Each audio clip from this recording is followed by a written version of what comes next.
Hi guys. So last వీడియోలో మనం dictionaries గురించి డిస్కస్ చేసాం కదా. సో ఈ వీడియోలో వచ్చేసరికి మనం సెట్స్ గురించి డిస్కస్ చేద్దాం. సో పైథాన్లో సెట్స్ వచ్చేసరికి set is a collection of unorder items. It means it is also a collection of the items. Like మనం లిస్ట్లో అయితే డేటా స్టోర్ చేసుకుంటామో సెట్స్లో కూడా different kinds of data store చేస్తాం. అయితే ఇంటీజర్స్ అని అవ్వచ్చు, strings or whatever. So set is a collection of the unordered items. So unorder items అంటే ఏంటనేది నేను మళ్ళీ చెప్తాను మీకు.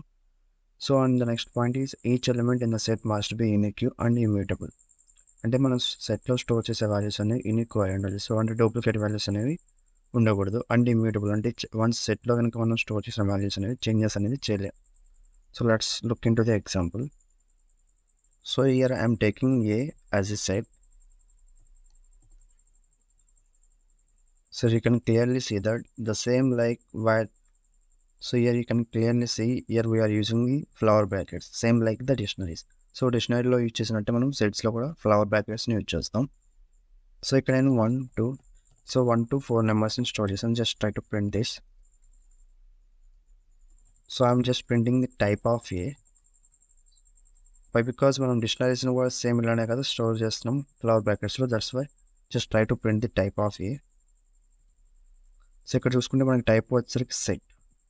సో మన ఏ అనేది సెట్ రైట్. దాని యొక్క టైప్ వచ్చేసరికి set. So just try to print that value A.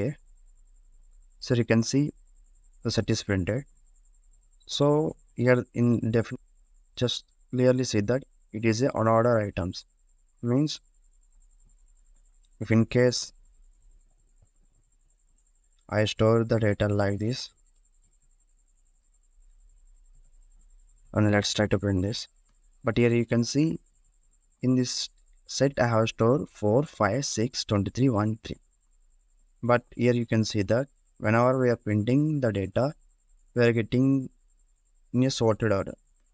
But here we are storing the unordered. Means there is no specific order. But in the output we are getting a order, means ascending order, either small to big. But here we are storing the data in unorder. Means there is no specific order of the storing the data. Right? And each element in the set must be unique and immutable. So if in case I am trying to duplicate the values, to store the duplicate values in a list, to store the duplicate values in a set, and let us try to print this. So here you can see I have stored duplicate values, means 3, 2, 1. These are repeated values. But in the output we are getting the only 1, 2, 3, 4. Why? Because set is not allowing the duplicate values, and also set is so each element in the set must be unique.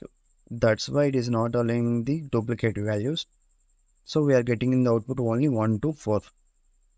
And if in case if you want to update any value of a set, it will generate some error.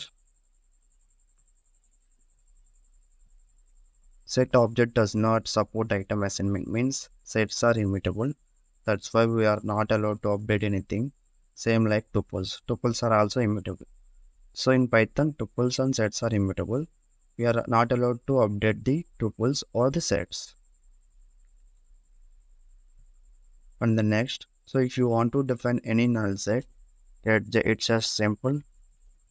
So this is the way to define a null set, but here try to observe clearly. We are using the parentheses. Let's try to print the n, type of n. Just see in the output we are getting the type of this n is a set.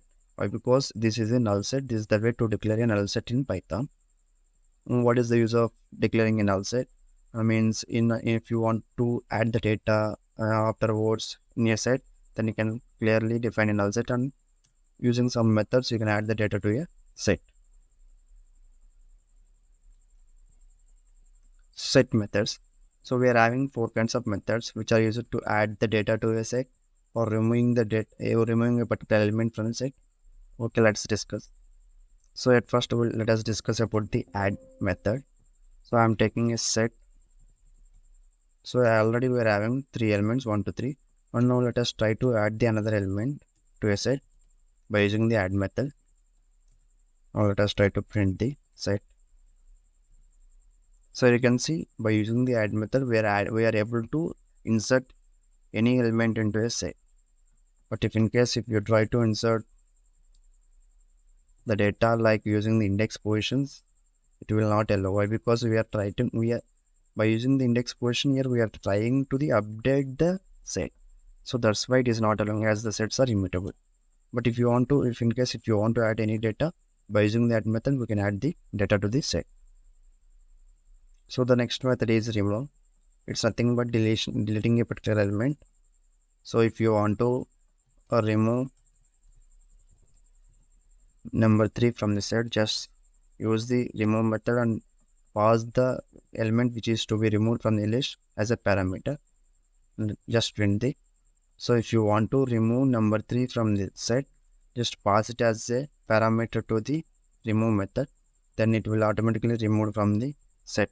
So here you can see number 3 is removed from this set. And if you want to remove any other number, then just simply pass it.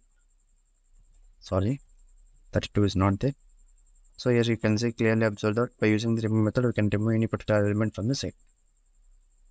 In the clear method, it is nothing but it will erase all the data present in the set. So just simply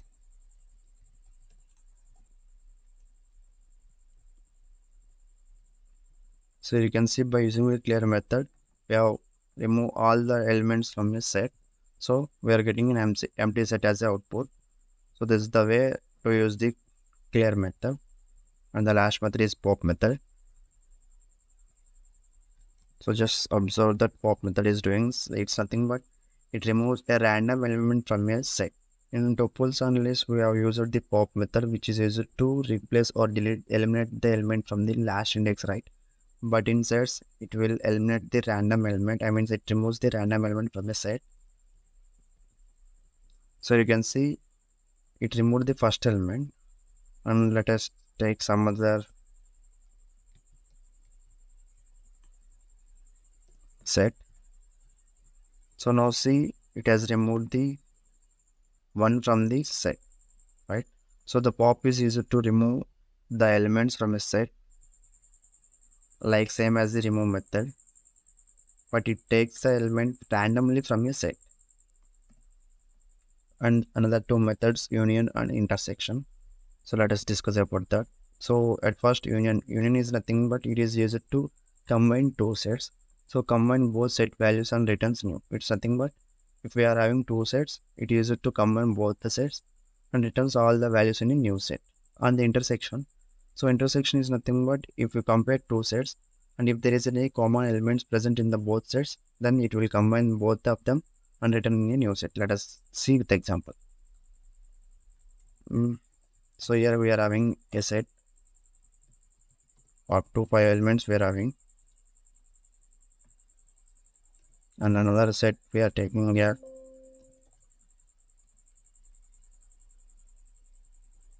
from 6 to 7, 8. So here we are having two sets A and B. So now let us try to perform union operation between these two sets.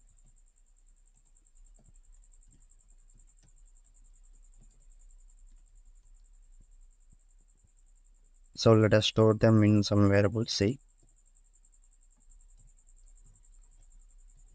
So here you can clearly see that the two sets are combined and form a new set, that is C.